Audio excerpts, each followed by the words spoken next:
డబ్బు దాచుకోకు, ఖర్చు పెట్టేయి అంటున్నాడు. వీడేంట్రా ఇంత ఫూలిష్ అడ్వైస్ ఇస్తున్నాడు. ఇలాంటి వీడియో మనం చూడాలని మీకు అనిపించేలోపు ఒక్క నిమిషం వెయిట్ చేయండి.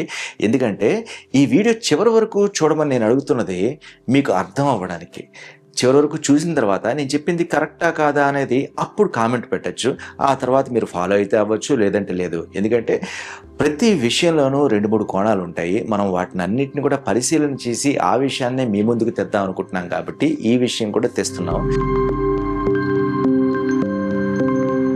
సాధారణంగా మనకి చిన్నప్పటి నుంచి ఏం చెప్పారు అంటే, డబ్బులు దాచుకోండి, అప్పుడు ఏదైనా జరిగితే అవసరానికి ఉపయోగపడుతుంది, కాబట్టి డబ్బును ఖర్చు పెట్టుకోవద్దు, దుబారా చేయొద్దు, ఇలా చెప్తూ ఉంటారు పెద్దవాళ్ళు అవ్వచ్చు, తెలిసిన వాళ్ళు అవ్వచ్చు, సన్నిహితులు అవ్వచ్చు, ఫ్రెండ్స్ అవ్వచ్చు, ఇలా చెప్తూ ఉంటారు.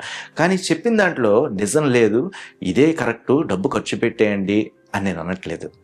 వాళ్ళు చెప్పింది నిజమే, నేను చెప్పబోతుంది నిజమే. డబ్బుని ఖర్చు పెట్టడం కూడా ఇష్టం వచ్చినట్టు ఖర్చు పెట్టకూడదు, తెలివిగా ఖర్చు పెట్టాలి, గ్రోత్ కోసం ఖర్చు పెట్టాలి. మీకు డబ్బుని ఎలా ఖర్చు పెట్టాలి అని చెప్పే ముందు ఒక చిన్న కథ చెప్తాను. ఎందుకంటే ఎప్పుడైనా మనకి చిన్నప్పటి నుంచి అమ్మమ్మలు, నాన్నమ్మలు కథలు చెప్తే ఆ కథలు మన మైండ్లో ఉండి మన గ్రోత్కి ఎంతో ఉపయోగపడి ఉంటుంది. కాబట్టి ఏదైనా కథ చెప్తే మనకు బాగా అర్థమవుతుంది కాబట్టి చెప్తాను. ఒక ఊళ్ళో చాలామంది ఒక డిప్రెషన్తో బతుకుతున్నారు. అలాగని అందరి దగ్గర డబ్బు లేదా అంటే అందరి దగ్గర డబ్బు ఉంది, కానీ బ్యాంకుల్లో ఉంది, ఎవ్వరూ రూపాయి తీయడం లేదు.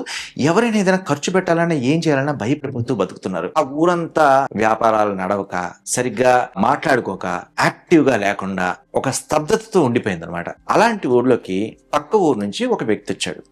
ఆ వ్యక్తి ఏంట్రా ఈ ఊరు ఇలా ఉంది అని అనుకున్నాడు. వాళ్ళ ఫ్రెండ్ విషయం చెప్పాడు అనమాట. ఎక్కడ వ్యాపారాలు నడవట్లేదురా, ఎవరు డబ్బులు తీయట్లేదు, అంతా కూడా భయంతో బతుకుతున్నారు అని చెప్పి. అవునా సరే అని చెప్పి దగ్గరగా కనిపించిన ఒక కార్ల షోరూమ్కి వెళ్ళాడు. కార్ల షోరూమ్కి వెళ్ళి, ఏమండి ఈ కార్ ఎంత అన్నాడు. అన్నింట్లోకి లగ్జరీ కారు, కాస్ట్లీ కార్ ఏంటని కనుక్కున్నాడు. వాళ్ళేదో ఎవరో వ్యాపారాలు జరగట్లేదు, ఈడెవడో వచ్చాడులే అని అనుకుని చూపించి, అయితే అన్నిటికన్నా కాస్ట్లీ కార్ ఇది కదండి, నాకు ఇలాంటివి 2 కార్లు కావాలండి, నేను కరెక్ట్గా ఒక 15 రోజుల తర్వాత నేను మళ్ళీ వస్తానండి అన్నాడు. అవునా అండి, నిజమా? ఎస్ నిజమే, నాకు కార్లు కావాలి అనగానే పేరు నెంబరు ఏదో ఇచ్చేసాడు. అడ్వాన్స్ అనేసరికి అడ్వాన్స్ ప్రస్తుతం నేను తేలేదు, నాకు నచ్చింది, మీరైతే రెడీ చేసి పెట్టండి, నేను త్వరలో వస్తాను అన్నాడు. వెళ్ళిపోయాడు. ఈ విషయం ఆ కార్ల డీలరు వెళ్ళి వాళ్ళ ఆవిడతో చెప్పాడు. ఈరోజు చాలా హ్యాపీగా ఉంది అని. ఏమైందండి అంటే, మనకి బేరం వచ్చింది, ఒక కస్టమర్ వచ్చి 2 కాస్ట్లీ కార్స్ బుక్ చేశారు, సో ఐఎమ్ వెరీ హ్యాపీ, ఇన్నాళ్ళ తర్వాత మనకి వ్యాపారం ముందుకెళ్ళింది అనేసరికి, ఏమండి నాకు కోరిక, ఇన్నాళ్ళు అసలు మనకి వ్యాపారం నడవట్లేదు కదా అని చెప్పి నేనేం అడగలేదు, ఇప్పుడు అడుగుదాం అనుకుంటున్నాను అని చెప్పు. ఏంటి అంటే, నాకు ఎప్పటి నుంచో డైమండ్ నెక్లెస్ కొనుక్కోవాలని ఉందండి, మీరేమో 2 అయ్యే అంటున్నారు కదా, నాకు కొనిపెట్టచ్చు కదా అని. అసలు వ్యాపారం నడవకపోతే నువ్వు అడిగితే నేను వద్దంటాను, ఇప్పుడు ఎలాగో వస్తుంది కదా, మనం at least we have to enjoy కదా, ఓకే నీ కోరిక నేనెందుకు కాదనాలి, మరీ కాస్ట్లీ కాదులే, ఉన్నంతలో నేనైతే తీసిస్తాను అన్నాడు. సరే ఈ రోజే వెళ్దామండి. ఓకే, అక్కడి నుంచి నెక్స్ట్ గల్లీలో అంటే నెక్స్ట్ లేన్లో ఉన్న ఒక జ్యువెలరీ షాప్కి వెళ్ళి వీళ్ళు ఒక డైమండ్ నెక్లెస్, చిన్నపాటి డైమండ్ నెక్లెస్ అయితే ఆర్డర్ ఇచ్చారు. సేమ్ వాళ్ళ ఇంట్లో కూడా ఏ వ్యాపారం నడవట్లేదు అనుకున్న వాళ్ళకి ఒక కస్టమర్ వచ్చి ఒక నెక్లెస్ ఆర్డర్ ఇచ్చేసరికి ఆ నెక్లెస్ తయారవడానికి ఇంకా టైం పట్టచ్చు, బట్ ఎంతో కొంత వాళ్ళ దగ్గర ఉన్న డబ్బు తీసి అంటే బ్యాంకులో ఉన్న డబ్బు తీసి రేపు ఒక ₹1,00,000 లేదా 10 లక్షలు లాభం వస్తుందని ఇక్కడ నుంచి ₹1,00,000 తీసి నెక్లెస్కి ఇచ్చారు. కాబట్టి వాళ్ళకి ఒక ఎర్నింగ్ అనేది జరిగింది. కాబట్టి వాళ్ళు ఏం చేశారంటే, వాళ్ళ ఇంట్లో కావాల్సిన అవసరాల కోసం లేదా చిన్న లగ్జరీ అంటే ఒక మంచి ఫ్రిడ్జ్ కొనుక్కోవాలి, ఒక టేబుల్ కొనుక్కోవాలి అని వాళ్ళ ఇంట్లో ఉన్న కోరికలు తీర్చుకోవడానికి వాళ్ళు అక్కడి నుంచి ఒక హోమ్ అప్లయన్సెస్ స్టోర్కి వెళ్ళారు, అక్కడి నుంచి ఒక ఫర్నిచర్ స్టోర్కి వెళ్ళారు. ఆ ఫర్నిచర్ స్టోర్ వాడు అక్కడి నుంచి ఇంకేదో కన్స్ట్రక్షన్ చేయించుకోవాలని దానికి వెళ్ళారు, ఆ కన్స్ట్రక్షన్ అతను ఇంకో దానికి వెళ్ళాడు.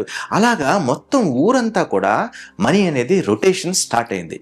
ఎప్పుడైతే రొటేషన్ స్టార్ట్ అయిందో అందరూ ఆ దాచుకున్న డబ్బులోంచి ఖర్చు పెట్టడం అలవాటు చేసుకున్నారు. ఇలా తిరిగి చివరికి కన్స్ట్రక్షన్ అతను కూడా వచ్చి ఒక చిన్న సైజు కారు కొనుక్కున్నాడు. ఈ చిన్న సైజు కారు కొనుక్కోవడంతో ఏంటంటే మళ్ళీ కార్ల డీలర్కి ఒక లాభం అయితే వచ్చింది. మళ్ళీ ఇతను వెళ్ళి ఒక జ్యువెలరీ షాప్కో ఫర్నిచర్ స్టోర్కో వెళ్ళి ఎక్స్పెండిచర్ అనేది చేశాడు. ఇలాగ ఆ రొటేషన్ పెరిగి ఊరంతా చాలా యాక్టివ్గా అయిపోయింది. మొత్తం 15 రోజుల తర్వాత అతను వస్తాడు అనుకుంటే మొత్తానికి వచ్చాడు. వచ్చి, ఏమండి నాకు కార్లు వద్దు అన్నాడు. అంతకుముందు చాలా డిప్రెషన్లో ఉన్న కార్ల డీలరు, అదేంటండి వద్దంటున్నారేంటి అన్నాడు. లేదండి నేను అప్పుడు అనుకున్నాను, బట్ డబ్బులు లేవు, నేను కొనలేను అని చెప్పేశాడు. అలానే అతను డిప్రెషన్ ఫీల్ అవ్వలే. ఎందుకంటే ఈ 15 రోజుల్లో ఆ 2 లగ్జరీ కార్లు అతను అమ్మలేకపోయినా తెలియకుండా ఒక మీడియం సైజ్ కార్లు, చిన్న సైజు కార్లు ఇలాంటివి దాదాపు 10-15 అమ్మేశాడు. ఎందుకంటే ఊళ్ళో ఉన్న వాళ్ళే చాలా మంది డబ్బు తీసి కొనుక్కోవడం మొదలు పెట్టారు. ఈ విధంగా ఆ ఊరంతా యాక్టివ్ అయింది అనమాట. దీన్నే మనం ఎకానమీ బిల్డింగ్ అంటాం. సాధారణంగా మనం అందరం డబ్బు దాచుకుంటే ఆ టోటల్ ఏరియా, ఆ టోటల్ సిటీ, రాష్ట్రం, దేశం ఇవన్నీ కూడా నష్టాల్లోకి, కష్టాల్లోకి వెళ్ళిపోతుంది. అందుకే మనకి ఖర్చు పెట్టండి అని రకరకాల ఆఫర్లు చూపించో ఇంకోటి చెప్పో గవర్నమెంట్ కూడా మనకు ప్రోత్సహిస్తుంది. ఎందుకంటే ఎకానమీ బిల్డింగ్ అనేది రొటేషన్లోనే స్టార్ట్ అవుతుంది.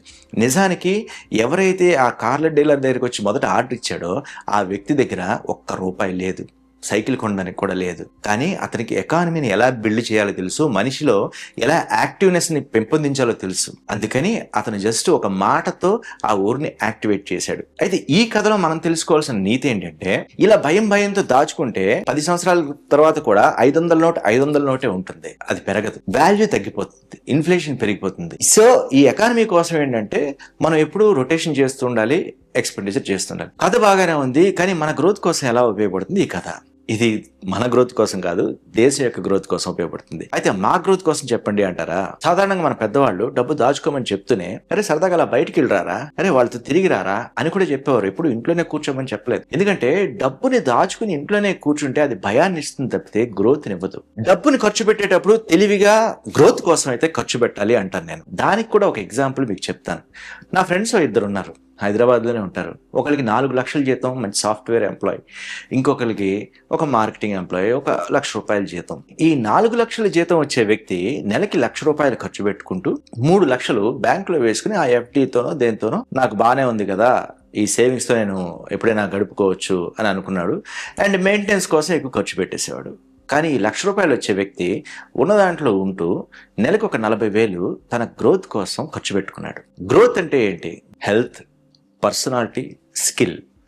ఒక మనిషి స్కిల్ కోసం పెట్టాడు అనుకోండి, అంటే కొత్త టూల్స్ నేర్చుకోవడం, కొత్త కోర్సులు నేర్చుకోవడం, లేకపోతే కొత్త విషయాలు తెలుసుకోవడం, వీటి కోసం ఖర్చు పెట్టినప్పుడు ఈ స్కిల్ అనేది తన డెవలప్మెంట్ కోసం ఉపయోగపడుతుంది. అలాగే హెల్త్ కోసం ఖర్చు పెట్టాడు అనుకోండి, అంటే బాడీని చక్కగా ఉంచుకోవడం, హెల్త్ కోసం జిమ్కి వెళ్ళడం, లేదా తన డైట్ పాటించడం కోసం మంచి ఫుడ్ తినడం, ఇలాంటివి చేసినప్పుడు తన హెల్త్ బాగుంటుంది. అలాగే పర్సనాలిటీ, 10 మందితో కలవడం, అప్పుడప్పుడు పార్టీలు ఇచ్చుకోవడం, ఇలాంటివి చేయడం వల్ల ఒక నెట్వర్కింగ్ ఏర్పడుతుంది. ఇవన్నీ ₹1,00,000 వచ్చిన వ్యక్తి తనకున్నంతలో చేసుకోవడం మొదలుపెట్టాడు. ఈ 3 లక్షలు దాచుకున్న వ్యక్తి ఒక టైంలో రెసిషన్ వల్ల తన ఉద్యోగాన్ని కోల్పోయాడు. సడన్గా తనకి భయం ఏర్పడింది. ఆ భయం ఏంటంటే, తను ప్రతి నెల అలవాటుగా 3 లక్షలు దాచుకునేవాడు కదా, ఇప్పుడు ఆ డబ్బులు తీయాలంటే భయం ఏర్పడింది. అమ్మో ఇది తీసేస్తే నాకు ఎలాగా, నా ఫ్యామిలీకి ఎలాగా అని ఒక డిప్రెషన్ స్టేజ్లోకి వెళ్ళిపోవడం మొదలుపెట్టాడు. కానీ ఇతను ₹1,00,000 సంపాదించిన వ్యక్తి డబ్బు దాచుకోకుండా స్కిల్ని డెవలప్ చేసుకోవడం, హెల్త్ని డెవలప్ చేసుకోవడం వల్ల తను ఆ స్కిల్తో తన జాబ్లో ప్రమోషన్ తెచ్చుకున్నాడు. 6 లక్షల జీతం వచ్చే ఇంకొక కంపెనీలో మంచి పొజిషన్లోకి వెళ్ళాడు. సో ఇతనికన్నా ఇతను ఎదిగాడు. సో డబ్బు దాచుకునే కన్నా డబ్బు ఖర్చు పెడితే కొన్నిసార్లు అది మనకి గ్రోత్ని ఇస్తుంది. అర్థమైన వాళ్ళకి బాగానే అర్థమై ఉంటుంది ఇప్పటివరకు నేను చెప్పింది. అర్థం కాని వాళ్ళ కోసం కొంచెం డీటెయిల్డ్గా మాట్లాడుకోవాలంటే, స్కిల్ డెవలప్మెంట్ కోసం మనం కోర్స్ నేర్చుకోలేదనుకోండి, రేపు మనకి రావాల్సిన జాబు బాగా స్కిల్డ్ పర్సన్ ఎవరికో వెళ్ళిపోతుంది. అలాగే ఇన్స్టెంట్ ఫుడ్కి, ఇన్స్టెంట్ డెలివరీకి అలవాటైపోయిన మనం ఏదైనా డెలివరీ యాప్లోనో టక్ మన ఫుడ్ కావాలి అంటే వాళ్ళ ప్లాట్ఫామ్ ఫీజులు చెల్లించడానికైనా రెడీ అయిపోతాం. ఫుడ్ కాస్ట్ ఉందనే సరే మన బద్ధకానికి ఇంటికే తెచ్చుకుని ఆర్డర్ ఇచ్చుకుంటాం. అలాగే సినిమా టికెట్ ఎంత రేట్ ఉన్నా పర్వాలేదు 2,000 పెడతాం అనుకుంటాం, కానీ హెల్త్ ఇన్సూరెన్స్ చేసుకోవాలంటే మాత్రం ఇబ్బంది పడతాం. అలాగే హెల్త్ కోసం డైట్ మెయింటైన్ చేయాలంటే ఈ చెత్త ఫుడ్ ఏం తింటాం అని అనుకుంటాం, రేపు కష్టం వచ్చినప్పుడు మాత్రం డాక్టర్ దగ్గరికి పరిగెడతాం. హెల్త్ ఇన్సూరెన్స్లు కట్టాలి లేదా డైట్ ఫాలో అవ్వాలి, అమ్మో ఖర్చు అయిపోతుంది అని అనుకుని మనం హెల్త్ మీద కాన్సన్ట్రేట్ చేయలేదనుకోండి, రేపు ఎక్కడో డాక్టర్కి ఎక్కువ డబ్బులు ఇవ్వాల్సి ఉంటుంది, హాస్పిటల్లో ఖర్చు పెట్టాల్సి వస్తుంది. సో ఖర్చు అనేది ఎక్కడైనా అవుతుంది. కొన్నిసార్లు అది మనం భయంతో చేస్తాం, కొన్నిసార్లు అది ముందు చూపుతో చేస్తాం. హాస్పిటల్కి వెళ్ళడం, అక్కడ ఖర్చు పెట్టడం అనేది భయం అయితే దానికి ముందే హెల్త్ ఇన్సూరెన్స్ కట్టుకోవడం, లేదా హెల్త్ని బాగా చూసుకోవడానికి ఒక జిమ్లో మెంబర్షిప్ తీసుకోవడమో, జిమ్కి వెళ్ళడమో, డైట్ పాటించడమో, ఇంకేదైనా చేయడమో, లేకపోతే మన ఫేస్ని అందంగా ఉంచుకోవడం, ఇవన్నీ కూడా ముందు జాగ్రత్తతో చేసే పనులు. ముందు జాగ్రత్తతో చేసే పని రేపు అత్యవసరంగా వచ్చే ఖర్చును ఆపుతుంది. సో ఇది ఖర్చు కాదు, ఇది గ్రోత్ అవుతుంది. కాబట్టి మనం ఎప్పుడు కూడా ముందు జాగ్రత్తగా ఆలోచించుకోవాలి, తెలివిగా నడుచుకోవాలి. అలాగే పర్సనాలిటీ విషయంలో ఏంటండి ఖర్చు అంటారు. ఒక 10 మందికి పార్టీలు ఇస్తే మనకేమొస్తుందండి అనుకుంటారు. పర్సనాలిటీ అంటే 10 మందికి పార్టీలు ఇస్తే అని కాదు. ఎప్పుడో ఒకప్పుడు సరదాగా 10 మంది కలిసినప్పుడు ఏంటంటే మనకి ఫ్రెండ్షిప్ అనేది ఒక సర్కిల్ అనేది ఏర్పడుతుంది. రేపు నీకు ఏదైనా కష్టం వచ్చినా నీ గోడు చెప్పుకోవడానికి, నీకు ఆదుకోవడానికి ఎవరైనా ఒక మనిషి అయితే నీకు ఎదురుగా ఉంటారు. ఆ విషయంలో మీకు ఒక ఎగ్జాంపుల్ చెప్పాలంటే, అంబానీ లాంటి వ్యక్తి ఒకప్పుడు తనకి కరెక్ట్గా మంచి రెవెన్యూ లేకపోయినా సరే ఒక 5 స్టార్ హోటల్కి వెళ్ళి కాఫీ తాగేవాడట. ఎందుకు అలా తాగుతున్నారా అని ఫ్రెండ్స్ అడిగారట. ఎందుకు దుబారా ఖర్చు, ఇక్కడ 5 రూపాయలకు వస్తుంది, అక్కడ 200 రూపాయలు కాఫీ, నువ్వు అక్కడికి వెళ్ళి తాగే కన్నా దానికన్నా మంచి టేస్ట్ బయట కాకా హోటల్లో ఉంటుంది కదా అంటే, నేను అక్కడికి వెళ్ళేది కాఫీ కోసం కాదు, కాఫీ కోసం వచ్చే మనుషుల కోసం అన్నాడట. ఎందుకంటే అక్కడికి వెళ్ళినప్పుడు పరిచయాలు పెరుగుతాయి. ఆ పరిచయాల ద్వారా తన బిజినెస్ని డెవలప్ చేసుకోవడం అనేది జరుగుతుంది. ఆ పాయింట్ ఆఫ్ వ్యూలో వెళ్ళారు తప్పితే కాఫీకి ఇంత నేను ఖర్చు పెడుతున్నానో అది గొప్ప అని చూపించుకోవడానికి కాదు. బికాజ్ మనం కొన్నిసార్లు లగ్జరీకి కూడా ఖర్చు పెడతాం, కానీ ఆ లగ్జరీకి పెట్టే ఖర్చు మన గ్రోత్కి ఉపయోగపడితేనే అది ప్రొడక్టివ్గా ఉంటుంది. లేదనుకోండి అది మన కోరికను మాత్రమే తీరుస్తుంది. కోరిక కూడా ఎంతసేపు ఉంటుంది? ఇప్పుడు సపోజ్ నా విషయమే తీసుకోండి, నేను ఒక బెంజ్ కార్ కొనుక్కున్నాను. ఎన్నాళ్ళు ఎంజాయ్ చేస్తాను దాన్ని? ఒక 2 నెలలు 3 నెలలు తర్వాత అది నాకు ఒక నార్మల్ కార్, ఎక్కడికైనా వెళ్ళాల్సిందే, ఎవరైనా తగిలితే ఓకే నేను యాక్సెప్ట్ చేయాల్సిందే. కానీ దాని ద్వారా నేను ఏదైనా సంపాదిస్తున్నాను అనుకోండి, అది ఖచ్చితంగా నాకు అది ప్రొడక్టివిటీని ఇస్తుంది. సో మనం ఏదైనా ఒక ఖర్చు పెడుతున్నామంటే దాని ద్వారా మనకి రెవెన్యూ కూడా వచ్చే అవకాశాలు ఉంటాయి. అది మనం తెలుసుకుని ఖర్చు పెట్టాలి. అండ్ దుబారా అంటారా, నార్మల్గా మనకు ఒక షూ కొనుక్కోవడం అనేది ఇష్టం అనుకోండి, కొనుక్కోవచ్చు. కానీ బ్రాండెడ్ షూ ఏ కొనాలి అనుకోవడం వల్ల దుబారా అవుతుంది. అలాగే ఒక ఫోన్ మనకి ఎంతవరకు అవసరమో, ఆ ఫోన్తో మనం ఏ పనులు చేయగలమో అంతవరకు ఖర్చు పెట్టుకోవచ్చు. కానీ అదే నాకు ఐఫోన్ కావాలి, 2 లక్షల ఫోన్ కావాలి అంటే అది దుబారా అవుతుంది. బట్ అదే ఫోన్ని, 2 లక్షల ఫోన్ని, దాంట్లో మంచి కెమెరా ఫీచర్ ఉంది, దాంట్లో మంచి అవుట్పుట్ వస్తుంది అని తెలుసుకుని ఆ కెమెరాని వాడుతూ మనం ఏదైనా ఇన్కమ్ జనరేట్ చేయగలిగాం అనుకోండి, అప్పుడు మళ్ళీ అది దుబారా కాదు. సో అలాంటి టైంలో మనం ఖర్చు పెట్టాలి. సో ఖర్చు పెట్టేటప్పుడు మన ప్లాన్ ఆఫ్ యాక్షన్ ఏంటి, మన మోటివ్ ఏంటి అనేది కరెక్ట్గా రాసుకుంటే అది ఖచ్చితంగా మనకి గ్రోత్కి ఉపయోగపడుతుంది. దీన్నే మనం ఖర్చు పెట్టడం కానీ తెలివిగా అని అంటాం, ఖర్చు పెట్టడం కానీ గ్రోత్ కోసం అంటాం. సో ఎక్స్పెన్సివ్ థింగ్స్లో కూడా మనం ప్రొడక్టివిటీని చూసుకోవాలి. అది మనకు ఉపయోగపడుతుందా లేదా తెలుసుకోవాలి. ఇదే విషయాన్ని మన పురాతన కాలంలోనే అర్థశాస్త్రంలో చాణక్యులు లాంటి వాళ్ళు, కౌటిల్యులు లాంటి వాళ్ళు చెప్పేశారు. మనం ఒక రూపాయి సంపాదిస్తే దాన్ని 4 భాగాలుగా విభజించాలి. ఆ 4 భాగాల్లో 1 అవసరానికి, 2 రేపటికి, 3 మన కోసం, 4 దానం కోసం. రేపటికి అన్నారు, బాగుందండి, అది మేము ఎలాగ చేస్తాము, దాచుకుంటున్నాం, మీరు దాచుకోవద్దు అన్నారు అంటున్నారు. రేపటికి పావలాయే దాచుకోండి, మొత్తం దాచుకోమని చెప్పట్లేదు. అలాగే మొత్తం ఖర్చు పెట్టమని చెప్పట్లేదు. ఈ రోజుకి అవసరం అది అందరికీ తెలిసిందే. ఇంటి ఖర్చులు అవ్వచ్చు, ఏదైనా అవ్వచ్చు, మనం బేసిక్ నీడ్స్ అనేవి ఉంటాయి కాబట్టి అవి తీర్చుకోవాలి. అండ్ మన కోసం అన్నాం. ఆ మన కోసం ఏంటండి? మన కోసం అనేది గ్రోత్ కోసం. మన కోరికలు అవ్వచ్చు, ఆ కోరికల ద్వారా ప్రొడక్టివిటీ అవ్వచ్చు. అయితే పర్సనాలిటీలో కొంతమంది ట్రావెల్ కోసం ఖర్చు పెడతారండి, కొంతమంది మెమరీస్ కోసం ఖర్చు పెడతారండి. దాన్ని ఏమంటారు? ట్రావెల్ కోసం వెళ్ళారనుకోండి, మనం ఇంట్లో కూర్చునే కన్నా బయటికి వెళ్ళినప్పుడు కొత్త విషయాలు తెలుస్తుంది, కొత్త కల్చర్ తెలుస్తుంది, మన బిహేవియర్లో చేంజ్ వచ్చే అవకాశం కూడా ఉంటుంది. అండ్ మెమరీస్ అంటారా, దానికి మనం వెల కట్టలేం. ఆ మెమరీస్ని కూడా ఎంతవరకు మనం పొందాలి అంటే, మన రేపు కష్టపడకుండా ఈరోజు ఆ మెమరీస్ రేపు కూడా ఆనందంగా గుర్తుంచుకునేంత వరకు ఖర్చు పెట్టుకోవచ్చు. అది దుబారా కాదు, ఎందుకంటే దానికి మనం వాల్యూ కట్టలేం కాబట్టి. అలాగే దానం అన్నారు కదా, ఆ పావలా ఏంటండి? దానం అంటే ఏంటంటే ఒక పార్టీ అవ్వచ్చు, ఒక మనిషికి సహాయం అవ్వచ్చు, పుణ్యకార్యం అవ్వచ్చు, ఏం చేసినా సరే రేపన్న రోజు అది నీకు తిరిగి ఇస్తుంది. మన చుట్టాల్లో అవ్వచ్చు, మన ఫ్రెండ్స్లో అవ్వచ్చు, ఎవరికైనా సహాయం చేయడానికి మన దగ్గర అయితే డబ్బు ఉండాలి కదా, దానికోసం ఒక ఫండ్ అయితే ఉండాలి కదా. అది చేసినప్పుడు ఏంటంటే మనకి అప్పుడు ఖర్చు అనిపించవచ్చు, కానీ రేపన్న రోజు మనకి అవసరమైతే 10 మంది మనుషులు అయితే మనకంటూ ఉంటారు. మనకి అవసరమైనప్పుడు వాళ్ళు సహాయం చేస్తారు. వాళ్ళు సహాయం చేసినా చేయకపోయినా కొంతమందికి అయితే దానంలో తృప్తి కూడా వస్తుంది. అదే స్పిరిచువల్ యాంగిల్లో చూస్తే పుణ్యం కూడా వస్తుంది. ఒక గుడికి వెళ్ళి హుండీలో డబ్బులు వేయడం కూడా దానమే. రోడ్డు మీద కనిపించే ఒక బెగ్గరికి డబ్బులు ఇవ్వడం కూడా దానమే. నా దృష్టిలో ఏంటంటే మనం ఒకరికి మంచి చేసినప్పుడు ఆ మంచి అనేది మనకి ఏదో ఒక రూపంలో తిరిగి వస్తుంది అని నేనైతే నమ్ముతాను. కాబట్టి నేను దానం అనే దానికి కూడా ప్రిఫరెన్స్ ఇస్తాను.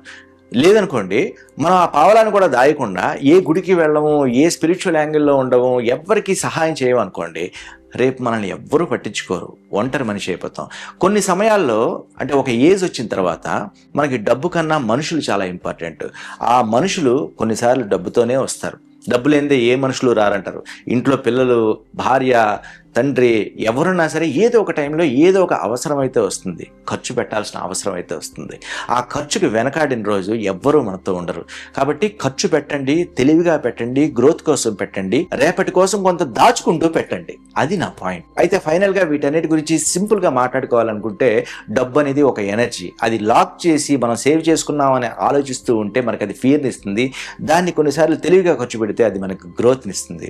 సో మీరు ఇక నుంచి ఏవైనా చేసేటప్పుడు గ్రోత్ కోసం, అంటే మొత్తం ఖర్చు పెట్టమని చెప్పట్లేదు, మీ వచ్చే సంపాదనలో మీ ఆనందాలన్నీ పోను, రేపు నా గ్రోత్ కోసం ఇది కావాలి అని చెప్పి ఎంతో కొంత భాగాన్ని అయితే, అది 1000 అవ్వచ్చు, 500 అవ్వచ్చు, 100 రూపాయలు అవ్వచ్చు, అది హెల్త్ మీద అవ్వచ్చు, పర్సనాలిటీ మీద అవ్వచ్చు, స్కిల్ మీద అవ్వచ్చు, కరెక్ట్గా ఆ వేలోనే ఖర్చు పెట్టండి.